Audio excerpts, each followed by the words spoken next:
ನಮಸ್ಕಾರ, ಇದು ವಿಶ್ವಂಬರ ಟಿವಿ. ನಾನು ಗುರುಪ್ರಸಾದ್ ಶಾಸ್ತ್ರಿ. ಪ್ರೈಮ್ ಗೆಸ್ಟ್ ಕಾರ್ಯಕ್ರಮಕ್ಕೆ ಸ್ವಾಗತ. ಇವತ್ತು ನಮ್ಮ ಜೊತೆಗಿದ್ದಾರೆ CA ಉದಯ್ ಸ್ವಾದಿ. ಕಳೆದ 42 ವರ್ಷಗಳಿಂದ ಚಾರ್ಟರ್ಡ್ ಅಕೌಂಟೆಂಟ್ ಆಗಿ ಶಿರಸಿಯಲ್ಲಿ ಕರ್ತವ್ಯ ನಿರ್ವಹಿಸುತ್ತಿದ್ದಾರೆ. ಜೊತೆಗೆ ಲಯನ್ಸ್ ಕ್ಲಬ್ ಶಿರಸಿ ಇದರ 2 ಅವಧಿಗೆ ಅಧ್ಯಕ್ಷರಾಗಿಯೂ ಸಾಮಾಜಿಕ ಸೇವೆಯಲ್ಲಿ ತಮ್ಮನ್ನು ಸಕ್ರಿಯವಾಗಿ ತೊಡಗಿಸಿಕೊಂಡಿದ್ದಾರೆ. ಕಾರ್ಯಕ್ರಮಕ್ಕೆ ಆತ್ಮೀಯ ಸ್ವಾಗತ. ನಮಸ್ತೆ ಸರ್. ನಮಸ್ಕಾರ. ವೀಕ್ಷಕರಿಗೂ ನಮಸ್ಕಾರ. ಓಕೆ. ಪ್ರಿಯ ವೀಕ್ಷಕರೇ, ಈ ವಿಡಿಯೋನ ನೋಡೋದಕ್ಕೂ ಮೊದಲು ನಮ್ಮ ಚಾನೆಲ್ ಅನ್ನ ಇನ್ನು ಸಬ್ಸ್ಕ್ರೈಬ್ ಮಾಡ್ಕೊಂಡಿಲ್ಲ ಆದ್ರೆ ತಕ್ಷಣವೇ ಸಬ್ಸ್ಕ್ರೈಬ್ ಮಾಡ್ಕೊಳ್ಳಿ. ಹಾಗೆ ವಿಡಿಯೋ ಇಷ್ಟ ಆಗಿದ್ರೆ ಶೇರ್ ಮಾಡಿ. ಸರ್, ಈಗ ಏನು ಸೆಂಟ್ರಲ್ ಗೌರ್ಮೆಂಟ್ನವರು ಅಥವಾ ಯಾವುದೇ ಒಂದು ಸರ್ಕಾರ ಬಜೆಟ್ ಮಂಡನೆ ಮಾಡ್ತಾರೆ, ಅಂದ್ರೆ ಇಂತಿಷ್ಟು ಹಣ ನಾವು ಇಂತಿಂತ ವಿಭಾಗಕ್ಕೆ ಕೊಡ್ತಾ ಇದ್ದೀವಿ ಅಥವಾ ಈ ರೀತಿ ನಮ್ಗೆ ಹಣ ಬರುತ್ತೆ ಅಂತ. ಸಾಮಾನ್ಯವಾಗಿ ಒಂದು ಸರ್ಕಾರಕ್ಕೆ ಯಾವ್ಯಾವ ಮೂಲದಿಂದ ಹಣ ಬರುತ್ತೆ ಮತ್ತೆ ಹೆಚ್ಚಿನದಾಗಿ ಆ ಹಣ ಬಂದಂತ ಹಣವನ್ನ ಅವ್ರು ಯಾವ ರೀತಿ ಇನ್ವೆಸ್ಟ್ ಮಾಡ್ತಾರೆ, ಬಳಸ್ತಾರೆ. ಈಗ ನಾವು ₹1 ತಗೊಂಡ್ರೆ ಅದರೊಳಗೆ ಆದಾಯ ಎಲ್ಲಿಂದ ಬರುತ್ತೆ ಅಂತ ನೋಡುವ. ಕಾರ್ಪೊರೇಟ್ ಟ್ಯಾಕ್ಸ್ ನಿಂದ 17%. ಓಕೆ. ಅಂದ್ರೆ 17 ಪೈಸೆ ಕಾರ್ಪೊರೇಟ್ ಟ್ಯಾಕ್ಸ್ ನಿಂದ ಬರುತ್ತೆ. ಇನ್ಕಮ್ ಟ್ಯಾಕ್ಸ್ ನಿಂದ 22, ಕಸ್ಟಮ್ಸ್ ನಿಂದ 4, ಎಕ್ಸೈಸ್ ನಿಂದ 5, GST and other taxes indirect taxes ನಿಂದ 18, ನಾನ್ tax receipts 9%, non debt capital 1, borrowings and other liabilities ಇದು ಮಹತ್ವದ್ದು. ಗೌರ್ಮೆಂಟ್ ಬಾರೋಯಿಂಗ್ ಮಾಡುತ್ತೆ. ಹೆಂಗೆ NSC ಇದೆಲ್ಲ ಇದಾವಲ್ಲ, ಸೀನಿಯರ್ ಸಿಟಿಸನ್ ಸ್ಕೀಮು, ಬೇರೆ ಬೇರೆ ಥರದ ಬಾರೋಯಿಂಗ್ಸು, ಹಾಗೂ ಮನಿ ಮಾರ್ಕೆಟ್ ನಲ್ಲಿ ಗೌರ್ಮೆಂಟ್ ಬಾಂಡ್ಸು, ಅದರಿಂದ 24%. Highest tax, highest collection tax ಅಲ್ಲ, ಹೈಯೆಸ್ಟ್ ರೆವಿನ್ಯೂ ಕಲೆಕ್ಷನ್ ಅಂದ್ರೆ ಹಣ ಬರುವುದು ನಮ್ಮ ಬಾರೋಯಿಂಗ್ಸ್ ನಿಂದಾನೆ. ಈಗ ಬಂದಿದ್ದು ₹1 ಅವ್ರು ಹೆಂಗ್ ಖರ್ಚು ಮಾಡ್ಬೇಕಂತ ಪ್ರಪೋಸಲ್ ಕೊಟ್ಟಿದ್ದಾರೆ ಅಂದ್ರೆ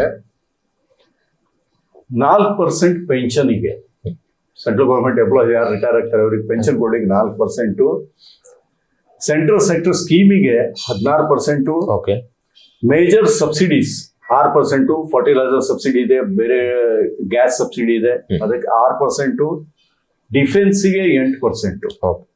ಸೊ ಸಬ್ಸಿಡಿ ಡಿಫೆನ್ಸ್ ಒಂದೇ ಹತ್ರ ಆಗ್ತಾ ಇದೆ. 6%, 8%.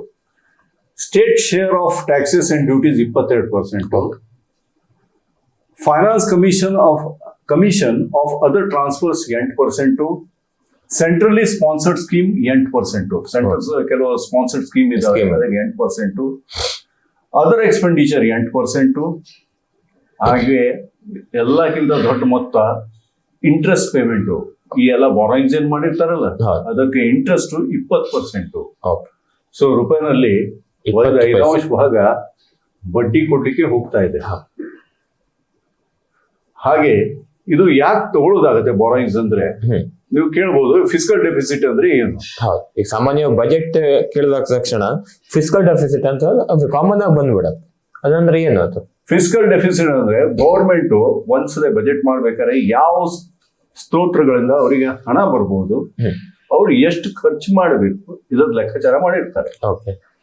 ಈಗ ನನಗೆ ₹100 ಬಂದ್ರೆ ನಾನು 120 ಖರ್ಚು ಮಾಡ್ಲಿಕ್ಕೆ ಸಾಧ್ಯ ಇಲ್ಲ ನಾನು, ಬಟ್ ಸರ್ಕಾರ ಮಾಡ್ಬೋದು. ಅದು ಏನ್ ಮಾಡ್ತದೆ, ಅವ್ರಿಗೆ ಬೇಕಾಗಿದ್ದು ಹಣ ಅವ್ರ ಬಾರೋಯಿಂಗ್ಸ್ ರೂಪದಲ್ಲಿ ಬೇರೆ ಜನದ ಕಡೆಯಿಂದ ಮನಿ ಮಾರ್ಕೆಟ್ ಇಂದ ಬಾರೋ ಮಾಡ್ತಾರೆ. ಇವನ್ ಎಕ್ಸ್ಟರ್ನಲ್ ಬಾರೋಯಿಂಗ್ಸ್ ಅಂತೀವಿ, ಅಂದ್ರೆ ಭಾರತ ಬಿಟ್ಟು ಭಾರತದ ಹೊರಗಿಂದ ಕೂಡ ಬಾರೋಯಿಂಗ್ಸ್ ಮಾಡ್ತಾರೆ. ಇಂಟರ್ನ್ಯಾಷನಲ್ ಮಾನಿಟರಿ ಫಂಡ್ ಎಲ್ಲ ಬಾರೋಯಿಂಗ್ಸ್ ಮಾಡ್ತಾರೆ. ಅಂತ ಸಂದರ್ಭದಲ್ಲಿ ಅಲ್ಲಿಂದ ಹಣ ತಗೋತಾರೆ.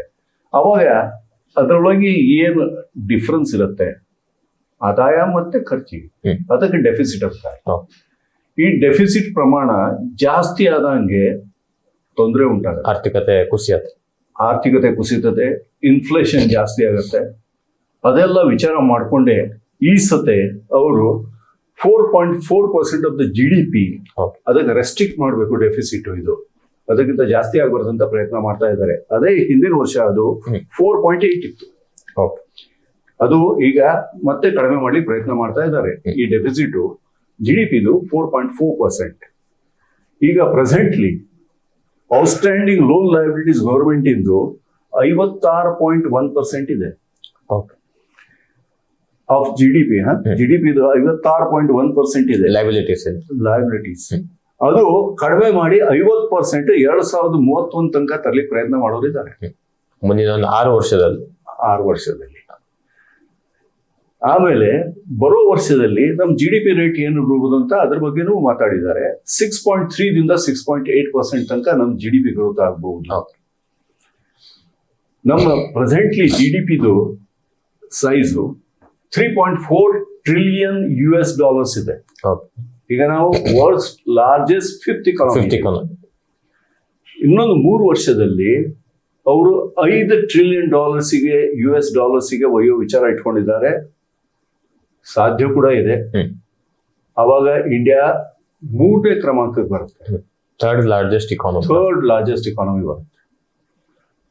ಮತ್ತೇನಾದ್ರೂ ತಮಗೆ ಇದ್ರ ಬಗ್ಗೆ ಬೇಕಾಗಿದ್ರೆ ಹೇಳ್ರಿ. ಈ ಸತೆ ಮುಖ್ಯ ಅಂದ್ರೆ ದೊಡ್ಡ ಪ್ರಾಬ್ಲಮ್ ಆಗಿದೆ ಅಂದ್ರೆ ಈಗ ಬಜೆಟ್ ನಲ್ಲಿ ಕ್ಯಾಪೆಕ್ಸ್ ಅಂತೀವಿ. ಕ್ಯಾಪೆಕ್ಸ್ ಅಂದ್ರೆ ಕ್ಯಾಪಿಟಲ್ ಎಕ್ಸ್ಪೆಂಡಿಚರ್. ಯಾವ್ದು ಕ್ಯಾಪಿಟಲ್ ಎಕ್ಸ್ಪೆಂಡಿಚರ್ ಅಂದ್ರೆ ಎಲ್ಲ ಇನ್ಫ್ರಾಸ್ಟ್ರಕ್ಚರ್ ಪ್ರಾಜೆಕ್ಟ್ ಏನಿರುತ್ತೆ ಅದು ಕ್ಯಾಪಿಟಲ್ ಎಕ್ಸ್ಪೆಂಡಿಚರ್ ಅಂತಾರೆ. ಅದು ಕಳೆದ 4 ವರ್ಷಕ್ಕಿಂತ ಅಂದ್ರೆ ಕಂಪೇರ್ ಮಾಡಿದ್ರೆ ಈ ವರ್ಷ ಕಡಿಮೆ ಮಾಡಿದ್ದಾರೆ ಪ್ರೊವಿಷನ್ ಅದಕ್ಕೆ. ಈಗ ತಮ್ಗೆ ಗೊತ್ತಿದೆ ಎಲ್ಲ ಸ್ಟೇಟ್ ಗೌರ್ಮೆಂಟ್ ಈಗ ಫ್ರೀ ಬೀಸ್ ಕೊಟ್ಟಿ ಇಲೆಕ್ಟ್ರೋಲ್ ಪೂವರ್ ಅಂತೀನಿ ನಾನು. They are not actually poor, ಅವ್ರ ಬಡವರು ಅಲ್ಲೇ ಅಲ್ಲ, ಇಲೆಕ್ಟ್ರೋಲ್ ಪೂವರ್ ಅವರು ಅಂತ ಜನಕ್ಕೆ ಎಲ್ಲ ಫ್ರೀ ಬೀಸ್ ಕೊಟ್ಟಿದ್ದಾರೆ. ಅದರಿಂದ ಸ್ಟೇಟ್ ಗೌರ್ಮೆಂಟ್ ಕೂಡ ಇನ್ಫ್ರಾಸ್ಟ್ರಕ್ಚರ್ ನಲ್ಲಿ ದುಡ್ಡು ಹಾಕ್ಲಿಕ್ಕೆ ಸಾಧ್ಯ ಇಲ್ಲ. ಮೇಲಿಂದ ಈಗ ಇಲ್ಲೂ ಕಡ್ತಾ ಆಗಿ ಈಗ ಸೆಂಟ್ರಲ್ ಗೌರ್ಮೆಂಟ್ ಇಂದನೂ ಇನ್ಫ್ರಾಸ್ಟ್ರಕ್ಚರ್ ಬರ್ಲಿಲ್ಲ ಅಂದ್ರೆ ಇನ್ಫ್ರಾಸ್ಟ್ರಕ್ಚರ್ ಡೆವಲಪ್ಮೆಂಟ್ ಮುಂದಿನ ಬರೋ ವರ್ಷದಲ್ಲಿ ಹೆಂಗಾಗತ್ತಂತ ಗೊತ್ತಿಲ್ಲ. ಒಂದಿದೆ ಇನ್ಫ್ರಾಸ್ಟ್ರಕ್ಚರ್ ಡೆವಲಪ್ಮೆಂಟ್ ಇಂದ ಈ ಮಲ್ಟಿಪ್ಲಿಕೇಶನ್ ಇಫೆಕ್ಟ್ ಅಂತ ಏನ್ ಹೇಳಿದ್ದೆ ಅದು ತೀರಾ ಹೆಚ್ಚಿದೆ, ಜಾಸ್ತಿ. ಇಲ್ಲಿ 1:2 ಇದ್ರೆ ಇಲ್ಲಿ 1:4, 5 ತನಕ ಇದೆ. ಯಾಕಂದ್ರೆ ಇನ್ಫ್ರಾಸ್ಟ್ರಕ್ಚರ್ ಇದ್ದಾಗ ನ್ಯಾಚುರಲಿ ಇಕಾನಮಿ ಡೆವಲಪ್ ಆಗುತ್ತೆ. ಸೊ ಈಗ ಇನ್ಫ್ರಾಸ್ಟ್ರಕ್ಚರ್ಗೆ ಅವರು ಒತ್ತು ಕೊಡಬೇಕಾಗಿತ್ತು, ಅದು ಕೊಡ್ಲಿಕ್ಕೆ ಆಗ್ಲಿಲ್ಲ. ಯಾಕಂದ್ರೆ ಈ ಸದೆ 1,000 ಕೋಟಿನೇ ಅವ್ರು ಬಿಟ್ಬಿಟ್ಟಿದ್ದಾರೆ. ಈಗ ಇದು ಬಿಟ್ಟಿದ್ದಕ್ಕೆ ಸರಿಯೋ ಏನೋ ಅಂತ ಪ್ರಶ್ನೆ ಕೇಳ್ಬೋದು. ಈಗ ತಾವು ಹೇಳ್ದಂಗೆ 12 ಲಕ್ಷ ಉತ್ಪನ್ನ ತನಕ ಟ್ಯಾಕ್ಸ್ ಇಲ್ಲ. ಈಗ 12 ಲಕ್ಷ ಉತ್ಪನ್ನ ಎಷ್ಟು ಜನಕ್ಕಿದೆ? ಆರ್ಗನೈಸ್ ಸೆಕ್ಟರ್ ನಲ್ಲಿ ಇದ್ದಿದ್ದು 6%. ಭಾರತದ ಪಾಪ್ಯುಲೇಷನ್ 6% ಆರ್ಗನೈಸ್ ಸೆಕ್ಟರ್ ನಲ್ಲಿ ಇದ್ದಾರೆ. 94% ಜನ ಅನ್ಆರ್ಗನೈಸ್ ಸೆಕ್ಟರ್ ನಲ್ಲಿ ಇದ್ದಾರೆ. ಈಗ ಈ ಬೆನಿಫಿಟ್ ಯಾರಿಗೆ ಸಿಗೋದು? ಈಗ ಫಸ್ಟ್ ಅಂದ್ರೆ 94% ಏನು ಅನ್ಆರ್ಗನೈಸ್ ಸೆಕ್ಟರ್ ಇದ್ದಾರೆ. ಅಗ್ರಿಕಲ್ಚರು ಮೇಜರ್ ಇದೆ. ಅಲ್ಲಿ ಏನಾದ್ರೂ ತಮ್ಗೆ ಗೊತ್ತಿದೆ, ಇವತ್ತು FMCG ಕಂಪನೀಸು, ಹಿಂದೂಸ್ತಾನ್ ಲಿವರ್ ಇರ್ಲಿ, ಕೋಲ್ಗೇಟ್ ಇರ್ಲಿ, ಅವ್ರೇನು ವಿಚಾರ ಮಾಡ್ತಾರೆ, ರೂರಲ್ ಇಕಾನಮಿ ಡೆವಲಪ್ಮೆಂಟ್ ಆದ್ರೆ ನಮ್ಗೆ ಸೇಲ್ ಜಾಸ್ತಿ ಆಗುತ್ತೆ.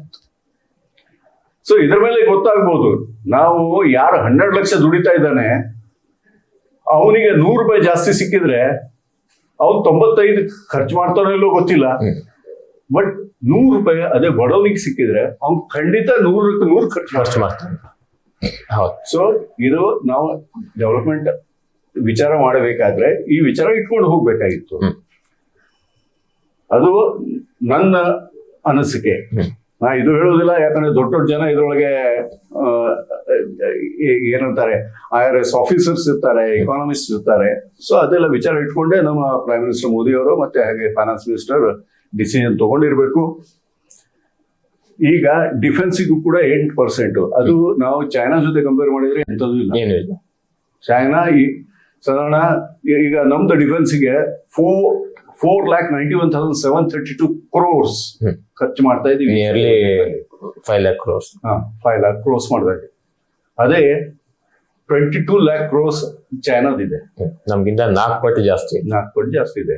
ಮತ್ತೆ ಇವತ್ತು ಅವರಿಂದಾನೇ ನಮ್ಗೆ ಹೆದರಿಕೆ ಜಾಸ್ತಿ ಇದೆ. ಸೊ ಈಗ ಡಿಫೆನ್ಸ್ ಬಜೆಟ್ ಯಾಕೆ ಕಟ್ ಮಾಡೋದಾಗತ್ತೆ? ನಮ್ಗೆ ಇಲ್ಲಿ ಆಗ್ತಾ ಇಲ್ಲ. ಸೊ ಮೇಜರ್ ಕಾರಣ ಅದು. ಈಗ ಅವರು ಅಗ್ರಿಕಲ್ಚರಿಗೆ 1,71,437 ಕೋಟಿ ಇಟ್ಟಿದ್ದಾರೆ. ಹೆಲ್ತ್ಗೆ 98,311 ಕೋಟಿ ಇಟ್ಟಿದ್ದಾರೆ. ಹೋಮ್ ಅಫೇರ್ಸ್ ಲಕ್ಷ ಕೋಟಿ 98,311 ಕೋಟಿ. ಓಕೆ. ಹಾಗೆ ಹೋಮ್ ಅಫೇರ್ಸ್ಗೆ 2,33,211 ಕೋಟಿ. ಸೈಂಟಿಫಿಕ್ ಡಿಪಾರ್ಟ್ಮೆಂಟ್ಸಿಗೆ ಅಂದ್ರೆ ಈಗ ಎಲ್ಲ ತಮ್ಗೆ ಗೊತ್ತಿದೆ, ಈ ಅಟೋಮಿಕ್ ಪವರ್ ಇದೆಲ್ಲ ಸೈಂಟಿಫಿಕ್ ಡಿಪಾರ್ಟ್ಮೆಂಟ್ಸ್ ಅವ್ರದ್ದು. ಅದಕ್ಕೆ 55,679 ಕೋಟಿ. ಅರ್ಬನ್ ಡೆವಲಪ್ಮೆಂಟ್ಗೆ 96,777 ಕೋಟಿ. ಎನರ್ಜಿಗೆ 81,174 ಕೋಟಿ. IT ಟೆಲಿಕಾಮಿಗೆ 95,298 ಕೋಟಿ. ಎಜುಕೇಶನ್ಗೆ ಒಳ್ಳೇದಿದು 1,28,650 ಕೋಟಿ. ಕಾಮರ್ಸ್ ಅಂಡ್ ಇಂಡಸ್ಟ್ರಿಗೆ 65,553. ಸೋಷಿಯಲ್ ವೆಲ್ಫೇರ್ಗೆ 60,052 ಕೋಟಿ ಹಣವನ್ನು ಅವರು ಮೀಸಲಾತಿ ಇಟ್ಟಿದ್ದಾರೆ. ಸರ್, ಈಗ ಒಟ್ಟಾರೆಯಾಗಿ ಈ ಬಜೆಟ್ಗಳನ್ನ ಅವ್ರು ಏನ್ ಹಂಚಿಕೆ ಮಾಡಿದ್ದಾರೆ ಅದನ್ನ ನೋಡಿದ್ರೆ, ಅಂದ್ರೆ ಅವರು ಪ್ಯೂರ್ ಕಾನ್ಸಂಟ್ರೇಷನ್ ಇದು ಮಧ್ಯಮ ವರ್ಗದ ಮೇಲೆ. ನಿಮ್ಮ ದೃಷ್ಟಿಯಲ್ಲಿ ಆ ಬಜೆಟ್ ಅನ್ನು ಗಣನೆಗೆ ತೆಗೆದುಕೊಂಡ್ರೆ ಮಧ್ಯಮ ವರ್ಗದವರು ಆ ಒಂದು ಲಾಭ ಪಡ್ಕೊಳ್ಬಹುದು ಅಂತ ಅನ್ಸತ್ತ ಹೇಗೆ? ಮಧ್ಯಮ ವರ್ಗವರಿಗೆ ಅವ್ರ ಕೈನಲ್ಲಿ ಹಣ ಖಂಡಿತ ಹೆಚ್ಚಾಗತ್ತೆ, ಅಂದ್ರೆ ಉಳಿತಾಯ ಅಂತೂ ಆಗತ್ತೆ.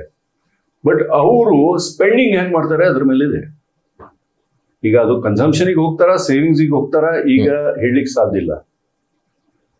ಸೊ ಈಗ ಮಿಡಲ್ ಕ್ಲಾಸಿಗೆ ಬೆನಿಫಿಟ್ ಅಂತೂ ಆಗಿದೆ, ಬಟ್ ಅದರದಿಂದ ಇಕಾನಮಿ ಗ್ರೋ ಆಗ್ಬೋದೋ ಇಲ್ಲೋ ಇದು ಸ್ವಲ್ಪ ಇನ್ನೊಂದು ವರ್ಷ ನೋಡಿದ್ಮೇಲೆ ಗೊತ್ತಾಗ್ಬೋದು. R&D ಅವರೊಂದು ಟೆಸ್ಟ್ ಮಾಡಿ ಅದಾದ್ಮೇಲೆ ಗೊತ್ತಾಗ್ಬೋದು. ಓಕೆ. ಈಗ ಒಟ್ಟಾರೆಯಾಗಿ ಈಗೇನು ನೀವು ಮಾತಾಡ್ಬೇಕು ಹೇಳಿದ್ರಿ, ಇನ್ಕಮ್ ಟ್ಯಾಕ್ಸ್ ಏನು ಆಕ್ಟ್ ಇದೆ 1961, ಅದು ಬದಲಾಗಿ ಇನ್ಕಮ್ ಟ್ಯಾಕ್ಸ್ ಕೋಡ್ 2025 ಅನ್ನ ಇನ್ನೇನು 1 ವರ್ಷಗಳಲ್ಲಿ ಅದನ್ನ ತರ್ತಾರೆ ಅಂತ. ಈ ಒಂದು ವಿಚಾರ ಯಾಕೆ ಮಾಡಿರ್ಬೋದು ಅಂತ ಅನ್ಸುತ್ತೆ? ಯಾಕಂದ್ರೆ ಈಗಾಗಲೇ ಏನು ಆಕ್ಟ್ ಇದೆ ಅದು ಇಷ್ಟು ಕಾಂಪ್ಲಿಕೇಟೆಡ್ ಆಗಿದೆ. ಅಸೆಸ್ಸಿಗೆ ತಿಳಿಯೋದು ಬಿಟ್ರಿ, ಇವನ್ ನಾವು ಚಾರ್ಟರ್ಡ್ ಅಕೌಂಟೆಂಟ್ಸ್ ಇರ್ಲಿ, ಟ್ಯಾಕ್ಸ್ ಪ್ರಾಕ್ಟೀಷನರ್ಸ್ ಇರ್ಲಿ, ಇಲ್ಲ ಟ್ಯಾಕ್ಸ್ ಎಕ್ಸ್ಪರ್ಟ್ಸ್ ಇರ್ಲಿ, ಅವರಿಗೂ ಅದು ತಿಳ್ಕೊಳ್ಳೋದು ಕಷ್ಟ ಆಗಿದೆ. ಡೇ ಇನ್ ಡೇ ಔಟು 1000 ಗಟ್ಟಲೆ ಕೇಸಸ್ಸು ಪೆಂಡಿಂಗ್ ಇದಾವೆ ಇದ್ರೊಳಗೆ. ಹೈಕೋರ್ಟ್ ನಲ್ಲಿ ಇರ್ಲಿ, ಸುಪ್ರೀಂ ಕೋರ್ಟ್ ನಲ್ಲಿ ಇರ್ಲಿ, ಆಮೇಲೆ ಕಮಿಷನರ್ ಅಪೀಲ್ಸ್ ಕಡೆ ಇರ್ಲಿ, ಟ್ರೈಬ್ಯುನಲ್ ನಲ್ಲಿ ಇರ್ಲಿ, 1000 ಗಟ್ಟಲೆ ಕೇಸಸ್ ಪೆಂಡಿಂಗ್ ಇದೆ. ಯಾಕೆ ಬಂತು ಈ ಪರಿಸ್ಥಿತಿ? ಯಾಕಂದ್ರೆ ಇಂಟರ್ಪ್ರಿಟೇಷನ್ ಆಫ್ ದ ಆಕ್ಟ್. ಯಾವಾಗೂ ಅಸೆಸಿ ತಮ್ಮ ಫೇವರ್ ಆಕ್ಟ್ ಇದೆ ಅಂತ ಒಂದು ಸಾಧನೆ ಮಾಡ್ಬೋದು. Income tax department revenue forward ಮಾಡ್ತಾರೆ. ಇಲ್ಲ ಚಾಲು ಆದಾಗ ಈ ಥರದ್ದು ಅನ್ಸೆಟಲ್ ಇದು ಟ್ಯಾಕ್ಸ್ ಡಿಸ್ಪ್ಯೂಟ್ ಆದಾಗ ದುಡಿಯೋದು ಹೈಕೋರ್ಟ್, ಸುಪ್ರೀಂ ಕೋರ್ಟ್ ವಕೀಲರೇ. ಅದರೊಳಗೆ ಅಸೆಸಿಗೆ ನುಕ್ಸಾನೇ. ಇದೆಲ್ಲ ಆಗ್ಬಾರ್ದು. ಆದಷ್ಟು ಅದು ಸರಳವಾಗಿ ಇರಬೇಕು, ಎಲ್ಲ ಜನಕ್ಕೆ ತಿಳಿಯೋಂಗೆ ಇರಬೇಕು. ಅದ್ರ ಸಲುವಾಗಿ ಏನಂತಾರೆ, ಟ್ಯಾಕ್ಸ್ ಎಕ್ಸ್ಪರ್ಟ್ ಕಡೆನೇ ಹೋಗ್ಬೇಕು, ಅದು ಇಂಟರ್ಪ್ರಿಟೇಷನ್ ಮಾಡ್ಲಿಕ್ಕೆ ಅಂತ ಇಲ್ಲ, ಅದು ಸಾಮಾನ್ಯ ಜನಕ್ಕೂ ತಿಳಿಬೇಕು ಅಂತ ಹೇಳಿ ಮತ್ತೆ ಹೆಚ್ಚೆಚ್ಚು ಟ್ಯಾಕ್ಸ್ ಪೇಯರ್ಸ್ ಸಂಖ್ಯೆ ಜಾಸ್ತಿ ಆಗ್ಬೇಕು. ಯಾಕಂದ್ರೆ ಜನಕ್ಕೆ ಇದು ತಮ್ಮದು ಸೋಷಿಯಲ್ ರೆಸ್ಪಾನ್ಸಿಬಿಲಿಟಿ ಅಂತ ತಿಳ್ಕೋಬೇಕು. ಇವತ್ತಿನ ದಿನ ಅನ್ಫಾರ್ಚುನೇಟ್ಲಿ ಶಾಲೆನಲ್ಲಿ ಮಕ್ಕಳಿಗೆ ಟ್ಯಾಕ್ಸ್ ತುಂಬಬೇಕು, ಇದು ನಮ್ಮ ದೇಶದ ಸಲುವಾಗಿ ನಾವು ಮಾಡ್ತಾ ಇದ್ದಿದ್ದು ಒಳ್ಳೆ ಕಾರ್ಯ ಅಂತ ತಿಳಿಸ್ ಹೇಳೋರು ಯಾರಿಲ್ಲ. ದೊಡ್ಡವರಾದ್ಮೇಲೆ ಅದನ್ನ ಹ್ಯಾಂಗ್ ಟ್ಯಾಕ್ಸ್ ತಪ್ಪಿಸ್ಬೇಕು ಮಾತ್ರ ವಿಚಾರ ಮಾಡ್ತಾ ಇರುವಿನ ಟ್ಯಾಕ್ಸ್ ತುಂಬಬೇಕು, ಇದು ನಮ್ಮ ಜವಾಬ್ದಾರಿ, ಇದು ವಿಚಾರ ಇರುವುದಿಲ್ಲ. ಆದ್ರೆ ಒಂದು ಜಿಜ್ಞಾಸೆ ಇದೆ, ಈಗ ಏನೇ ಹೊಸ ಟ್ಯಾಕ್ಸ್ಗಳು ಅಥವಾ ಯಾವುದೇ ಏನು ಬದಲಾವಣೆ ಬಂದ್ರು ಅದ್ರಲ್ಲಿರುವಂತ ಲೂಪ್ ಹೋಲ್ಸ್ ಗಳನ್ನ ಫಸ್ಟ್ ಅಂತಂದ್ರೆ ಯಾರು ಅಸೆಸಿ ಇದಾರೋ ಅವ್ರಿಗೆ ಒಂದು ಗಣನೆಗೆ ತರುವಂತವ್ರು ಬಹುತೇಕವಾಗಿ ಸಾಮಾನ್ಯವಾಗಿ ಹೇಳೋದು ಚಾರ್ಟರ್ಡ್ ಅಕೌಂಟೆಂಟ್ಗಳು ಅಂತ. ಅಂದ್ರೆ ಟ್ಯಾಕ್ಸ್ ತಪ್ಪಿಸ್ಲಿಕ್ಕೆ ಇದು ಒಂದು ತಪ್ಪು ಕಲ್ಪನೆ ಇದೆ. ಯಾವಾಗ್ಲೂ ನಾ ಹೇಳ್ತೀನಿ, ಚಾರ್ಟರ್ಡ್ ಅಕೌಂಟೆಂಟ್ ಇರ್ಲಿ, ಟ್ಯಾಕ್ಸ್ ಕನ್ಸಲ್ಟೆಂಟ್ ಇರ್ಲಿ, ಯಾವಾಗೂ ನೀವು ಟ್ಯಾಕ್ಸ್ ತಪ್ಪಿಸ್ರಿ ಅಂತ ಹೇಳೋದಿಲ್ಲ. ಆದ್ರೆ ಇದೊಂದು ಅವಕಾಶ ಇದೆ ಅಂತ ಹೇಳ್ತಾರೆ. ಎರಡಿದೆ, ಒಂದು ಇವೇಜನ್, ಒಂದು ಅವಾಯ್ಡೆನ್ಸ್. ಇವೇಜನಿಗೆ ಯಾವಾಗೂ ನಾವು ಕನ್ಸಲ್ಟೇಷನ್ ಕೊಡೋದಿಲ್ಲ. Avoidance, yes, avoidance is legal avoidance, ಖಂಡಿತ ಮಾಡಿ. ಅವಾಯ್ಡೆನ್ಸ್ ಹೇಳ್ತೀವಿ ನಾವು, ಇವೇಜನ್ ಹೇಳೋದಿಲ್ಲ. ಆ ಇವೇಜನ್ ಮಾಡುವ ಕೆಲಸ ಏನ್ ಮಾಡ್ತಾರೆ, ಅವ್ರು ಮಾಡೇ ಮಾಡ್ತಾರೆ. ಅವಾಗ ಅದು ಚಾರ್ಟರ್ಡ್ ಅಕೌಂಟೆಂಟಿಗೂ ಗೊತ್ತಿರೋದಿಲ್ಲ, ಆಮೇಲೆ ಟ್ಯಾಕ್ಸ್ ಕನ್ಸಲ್ಟೆಂಟ್ಗೂ ಗೊತ್ತಿರೋದಿಲ್ಲ. ಇಂಥ ಇವೇಜನ್ ನಾವು ಮಾಡ್ತಾ ಇದ್ದಾರೆ ಅಂತ ಗೊತ್ತಾಗೋದಿಲ್ಲ. ಯಾವಾಗ ಅದು ಹೊರಗೆ ಬೀಳುತ್ತೆ ಅವಾಗೇ ಗೊತ್ತಾಗುತ್ತೆ, ಓ ಇವ್ನು ಇಷ್ಟೆಲ್ಲ ಮಾಡಿದ್ದಾನೆ. ಟ್ಯಾಕ್ಸ್ ಪ್ಲಾನಿಂಗಿಗೂ ಟ್ಯಾಕ್ಸ್ ಅವಾಯ್ಡ್ಗೂ ವ್ಯತ್ಯಾಸ ಇದೆ 100%. ಸೊ ನಾ ಹೇಳೋದು ಇವೇಜನ್ ಮಾಡಬೇಡ್ರಿ, ಅವಾಯ್ಡೆನ್ಸ್ ಸಾಧ್ಯದಲ್ಲಿ ಮಾಡ್ರಿ, ಬಟ್ ಪ್ಲಾನಿಂಗ್ ಖಂಡಿತ ಮಾಡ್ಬೇಕು. ಅದು ಸಾಮಾನ್ಯ ಜನರ ಮನಸ್ಸಲ್ಲಿ ಏನಿದೆ ಕೇಳಿದ್ರೆ ಚಾರ್ಟರ್ಡ್ ಅಕೌಂಟೆಂಟ್ಗಳು ಅಂದ್ರೆ ಇವರು ಅಂದ್ರೆ ಟ್ಯಾಕ್ಸ್ ಅಂದ್ರೆ ಕಡಿಮೆ ತುಂಬುವ ತರ ಮಾಡ್ತಾರೆ ಅಥವಾ ಅದಕ್ಕೊಂದು ಸೊಲ್ಯೂಷನ್ ಕೊಡ್ತಾರೆ ಹೇಳೋದು ಮಾನಸಿಕ ತಪ್ಪು ಕಲ್ಪನೆ ಇದೆ. ಅದು ಜನ ತಮ್ಮ ಮನಸ್ಸಿಂದ ತೆಗೆದು ಬಿಡಬೇಕು. ಯಾವಾಗೂ ಡಾಕ್ಟರ್ ಕಡೆ ಹೋದಾಗ ಡಾಕ್ಟರ್ ಔಷಧಿ ಕೊಡ್ತಾ ಇದ್ದಿದ್ದು ರೋಗ ಗುಣ ಆಗ್ಲಿಕ್ಕೆ ವಿನ ಇನ್ನೂ ಕಾಂಪ್ಲಿಕೇಶನ್ ಆಗಿ ಇನ್ನೊಂದು ವರ್ಷ ಆದ್ಮೇಲೆ ರೋಗಿ ಸಾಯ್ಬೇಕಂತ ಯಾವಾಗೂ ಔಷಧಿ ಕೊಡೋದಿಲ್ಲ. ಹಾಗೆ ಚಾರ್ಟರ್ಡ್ ಅಕೌಂಟೆಂಟ್ ಇರ್ಲಿ, ಅವನ ಕಡೆ ಬಂದಾಗ ಅವ್ನು ಸರಿಯಾಗಿ ಗೈಡೆನ್ಸ್ ಕೊಟ್ರೆ ಅವನಿಗೆ ಏನು ಆಗ್ತಿದ್ದಂಗೆ ನೋಡ್ಬೋದು. ಅದು ಬಿಟ್ಟು ಅವನಿಗೆ ತಪ್ಪದಾರಿ ತೋರಿಸಿ ಏನಾದ್ರೂ ಮಾಡಿದಲ್ಲಿ ಖಂಡಿತ ಇನ್ನೊಂದು ವರ್ಷಕ್ಕೆ ಅವನಿಗೆ ಇವತ್ತಿನ ದಿನ ನಾ ಹೇಳ್ದಂಗೆ everybody is naked under the sun. ಡಿಪಾರ್ಟ್ಮೆಂಟಿಗೆ ಎಲ್ಲ ಗೊತ್ತಿದೆ. ಅವ್ರದ್ದು ಆರ್ಟಿಫಿಷಿಯಲ್ ಇಂಟೆಲಿಜೆನ್ಸ್ ಒಳ್ಳೆ ಕೆಲಸ ಮಾಡ್ತಾ ಇದೆ. Their database has gone up like anything. Only thing is intention. ಅವ್ರದ್ದು ಈಗ ಇನ್ನೂ ತನಕ ಅವರು ಬರಬೇಕಾಗಿತ್ತು ಅಷ್ಟೇ. ಅವ್ರದ್ದು ಕೆಪಾಸಿಟಿ ಇಲ್ಲ ಅಂತ ಅಂದ್ರೆ ಎಂಪ್ಲಾಯ್ಮೆಂಟ್ ಅಲ್ಲಿ ಜನ ಕಡಿಮೆ ಇದಾರ ಅಂತ ಮಾಡ್ತಾ ಇದಾರ, ಪರ್ಸನಲ್ ಕಡಿಮೆ ಇದೆ ಅಂತ ಮಾಡ್ತಾ ಇದಾರೆ ಗೊತ್ತಿಲ್ಲ. ಬಟ್ ಯಾವಾಗೂ ಟ್ರ್ಯಾಕ್ ಮಾಡ್ಬೋದು. ಮಾಹಿತಿ ಅವ್ರ ಕಡೆ ಇದೆ. ಈಗ ನೀವು ಕಳೆದೊಂದು 40 ವರ್ಷಗಳಿಂದ ಈಗ ಆಸ್ ಎ ಚಾರ್ಟರ್ಡ್ ಅಕೌಂಟೆಂಟ್ ಆಗಿ ಪ್ರಾಕ್ಟೀಸ್ ಮಾಡ್ತಾ ಇರೋದ್ರಿಂದ ನಂದೊಂದು ಪ್ರಶ್ನೆ ಏನಂತ ಕೇಳಿದ್ರೆ, ಈಗ ದೇಶದಲ್ಲಿ ಸಾಕಷ್ಟು ಹಗರಣಗಳು ನಡೆದಿದೆ. ದೊಡ್ಡ ದೊಡ್ಡ ಕಂಪನಿಗಳು ಅಂದ್ರೆ ಒಂದ್ ಹಂತಕ್ಕೆ ಹೋಗಿ ಸಡನ್ ಆಗಿ ಯಾವ್ದೋ ಕಾರಣಕ್ಕೆ miss representation of financial statements ಇರ್ಬೋದು ಅಥವಾ ಅದನ್ನ ಇಂಟರ್ಪ್ರಿಟೇಷನ್ ಅಥವಾ ಅಂದ್ರೆ ಬೇಕು ಅಂತಾನೆ ಮುಚ್ಚಿಟ್ಟು ಈ ರೀತಿ ಮಾಡಿದಾಗ ಅಲ್ಲಿ ಅದರ ವರ್ಕ್ ಮಾಡುವಂತ ಚಾರ್ಟರ್ಡ್ ಅಕೌಂಟೆಂಟ್ಗಳ ಪಾತ್ರ ಏನಿರುತ್ತೆ? ಅವ್ರಿಗೆ ಗೊತ್ತಿದ್ದು ಅದಕ್ಕೆ ಸಪೋರ್ಟಿಂಗ್ ಮಾಡ್ತಾರ ಅಥವಾ CA ಕಲ್ಪನೆಗೆ ಬರದೇ ಇರೋ ತರ ಆ ಫಿನಾನ್ಷಿಯಲ್ ಸ್ಟೇಟ್ಮೆಂಟ್ ಗಳನ್ನ ರೆಡಿ ಮಾಡ್ತಾರೆ? ಹೇಗೆ? ಎರಡೂ ಇದೆ.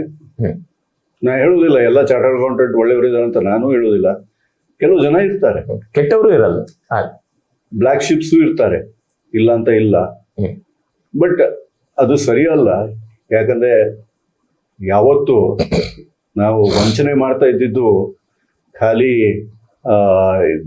ಎಂತಂದ್ರೆ ಇನ್ಕಮ್ ಟ್ಯಾಕ್ಸ್ ಡಿಪಾರ್ಟ್ಮೆಂಟ್ ಏನು ಅವ್ರ ಎಲ್ಲಿ ಟ್ಯಾಕ್ಸ್ ಡಿಪಾರ್ಟ್ಮೆಂಟ್ ವಂಚನೆ ಮಾಡ್ತಾ ಇದೀವಿ ಅಂತ ಅಲ್ಲ, ನೀವು ಸಾಮಾನ್ಯ ಜನದ್ದು ವಂಚನೆ ಮಾಡ್ತಾ ಇದ್ದೀರಿ. ಲಕ್ಷ್ಯ ಇಡಬೇಕು. ಯಾಕಂದ್ರೆ ಇವತ್ತು ಒಂದು ಕಂಪನಿ ಫೇಲ್ ಆದ್ರೆ ಅಲ್ಲಿದ್ದ ಎಂಪ್ಲಾಯೀಸ್ ಹೋಗ್ತಾರೆ, ಅಲ್ಲಿದ್ದ ಅವ್ರ ಡಿಪೆಂಡೆಂಟ್ಸ್ ಹೋಗ್ತಾರೆ, ಆಮೇಲೆ ಮೇಲಿಂದ ಜನದ್ದು ದುಡ್ಡು ಕಂಪನಿನಲ್ಲಿ ಅವರು ಸಫರ್ ಆಗ್ತಾರೆ. ಸೊ ಇದು ಸರಿ ಅಲ್ಲ. ಬಟ್ ನಾ ಹೇಳ್ತೀನಿ ಎಲ್ಲರೂ 100ಕ್ಕೆ 100 ಮಾಡ್ತಾರಂತ ಅಲ್ಲ, ಕೆಲವು ಜನ ಮಾಡ್ತಾರೆ, ಇರ್ಬೋದು. ಓಕೆ ಸರ್, ಈಗ ಕಳೆದ ಒಂದು 10 ವರ್ಷಗಳಿಂದ ದೇಶವನ್ನ ಅಂದ್ರೆ ಇಕಾನಮಿ ವೈಸ್ ಒಂದು ವಿಶ್ವದಲ್ಲೇ ತಿರುಗಿ ನೋಡುವಂತ ಒಂದು ಸ್ಥಾನಕ್ಕೆ ನಾವು ಕರ್ಕೊಂಡು ಹೋಗ್ತೀವಿ ಹೇಳಿ ಮಾನ್ಯ ಪ್ರಧಾನಮಂತ್ರಿಗಳ ನರೇಂದ್ರ ಮೋದಿ ಅವರು ಕೆಲಸವನ್ನು ಮಾಡ್ತಾ ಇದ್ದಾರೆ. ನಿಮ್ಮ ದೃಷ್ಟಿಯಲ್ಲಿ ಕಳೆದ ಒಂದು 10 ವರ್ಷದ ದೇಶದ ಒಂದು ಆರ್ಥಿಕ ಪರಿಸ್ಥಿತಿ ಅಥವಾ ಅವರು ನಿರ್ವಹಣೆ ಮಾಡಿದಂತ ರೀತಿಯನ್ನು ನೋಡಿದ್ರೆ ಏನ್ ಅನ್ಸತ್ತೆ ನಮ್ಮ ದೇಶದ ಇಕಾನಮಿ ಬಗ್ಗೆ? ಇಕಾನಮಿ ಗ್ರೋ ಆಗ್ತಾ ಇದೆ, first thing. And second thing ಅಂದ್ರೆ ನಾ ಹೇಳ್ದಂಗೆ ನಮ್ದು ಯೂತ್ ಪಾಪ್ಯುಲೇಷನ್ ಏನಿದೆ ಅದು as compared to any other country in the world, youngest population is in India. Yeah. So ಈ youngest population ಈಗ ಹೇಳ್ತಾರೆ 140 ಕೋಟಿ ಜನ ಇದ್ದಾರೆ ಅಂದ್ರೆ ಪಾಪ್ಯುಲೇಷನ್ ಜಾಸ್ತಿ ಇದೆ, ಅದು ಲಯಬಿಲಿಟಿ ನಿಮ್ಗೆ ಅಂತ.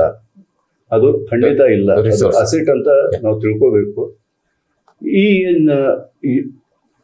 ಅಂದ್ರೆ ಯಂಗ್ ಜನಾಂಗ ಇದೆ, ಅವರಿಗೆ ಸರಿಯಾಗಿ ಅವರಿಗೆ ಬೇಕಾಗಿದ್ದ ಸ್ಕಿಲ್ಸ್ ಎಲ್ಲ ಕಲಿಸಿದ್ರೆ ಖಂಡಿತ ವಿಶ್ವಗುರು ಆಗ್ಲಿಕ್ಕೆ ಹೆಚ್ಚೊತ್ತು ಬೇಡ.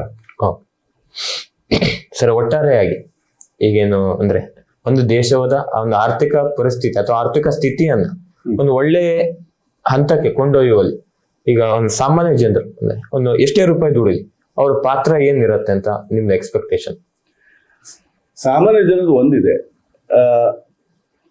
ಯಾವಾಗ ಒಂದು ಸಣ್ಣ ಉದಾಹರಣೆ ಕೊಡ್ತೀನಿ. ಒಂದು ಮಗು ಮನೆಗೆ ಶಾಲೆಯಿಂದ ಬಂತು, ಓಡ್ತಾ ಬಂದು ಅಪ್ಪನಿಗೆ ಹೇಳ್ತು, ಅಪ್ಪ ಇವತ್ತು ನಿಂದು 5 ರೂಪಾಯಿ ಉಳಿಸ್ದೆ. ಏನ್ ಮಾಡಿದ್ಯಪ್ಪ?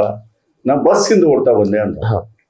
ಅಪ್ಪ ಅವನಿಗೆ ಸರಿ ಹೊಡೆದ, ನೀ ಟ್ಯಾಕ್ಸಿಯಿಂದ ಓಡ್ ಬಂದಿದ್ರೆ 100 ರೂಪಾಯಿ ಉಳಿತಿತ್ತು ನಿನಗೆ ಅಂತ. ಸೊ ಇದ್ರೊಳಗೆ ಅರ್ಥ ಏನು? ಇವತ್ತು ಅವರಿಗೆ ಒಟ್ಟು ಟ್ಯಾಕ್ಸ್ ಹೆಂಗ್ ತಪ್ಪಿಸ್ಬೇಕು, ದುಡಿಮೆ ಚೆನ್ನಾಗಿರುತ್ತೆ, ಇಲ್ಲ ಅಂತ ಇಲ್ಲ. ಎಲ್ಲರೂ ಈಗ ಇವತ್ತಿನ ದಿನ ನಿಮ್ಗೆ ಗೊತ್ತಿದ್ದಂಗೆ ಯಾರಿಗೂ ದುಡಿಮೆ ಕಮ್ಮಿ ಇಲ್ಲ. ಈಗ ಅನ್ಎಂಪ್ಲಾಯ್ಮೆಂಟ್ ಅಂತ ನಮ್ಮ ಜಿಲ್ಲೆನಲ್ಲಿ ಇಲ್ಲ ಅಂತ ನಾ ಹೇಳ್ತೀನಿ. ಯಾಕಂದ್ರೆ ಎಲ್ಲರಿಗೂ ಕೇಳಿದ್ರೆ ಅಗ್ರಿಕಲ್ಚರಿಸ್ಟ್ ಹೇಳ್ತಾರೆ ನಮ್ ಕೆಲಸದವ್ರು ಯಾರಿಲ್ಲ ಅಂತ. ಹೌದು. ಅದ್ರ ಮಾನಸಿಕತೆ ಮಾನಸಿಕತೆ ಚೇಂಜ್ ಆಗ್ಬೇಕು. ಎರಡನೇದು, ಯಾವಾಗ ನೀವು ಕಾಂಟ್ರಿಬ್ಯೂಷನ್ ನಿಮ್ಗೆ ಸಣ್ಣದಿರ್ಲಿ. ನಾ ಹೇಳ್ತೀನಿ, ಯಾರಾದ್ರೂ ಡೊನೇಷನ್ ಕೊಡ್ಬೇಕಾದ್ರೆ ನಾ 5 ರೂಪಾಯಿ ಕೊಟ್ರೆ ಅವನ ದೃಷ್ಟಿಯಿಂದ ದೊಡ್ಡದು. ಹೌದು. ಯಾಕಂದ್ರೆ ಅವನ ಉತ್ಪನ್ನಕ್ಕೆ ಅವನು 5 ರೂಪಾಯಿ ಕೊಟ್ಟಿದ್ದಾನೆ.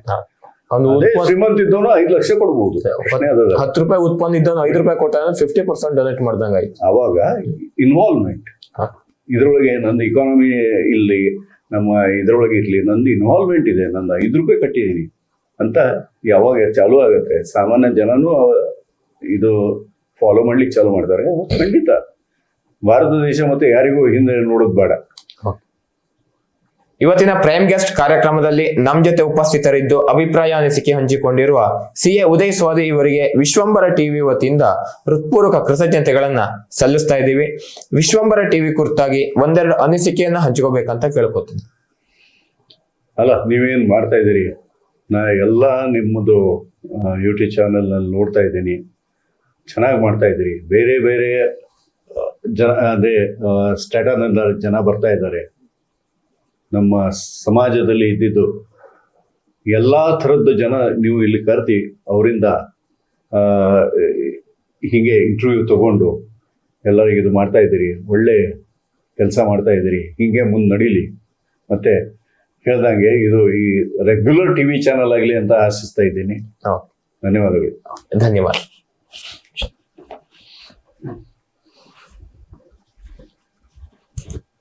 ಧನ್ಯವಾದ.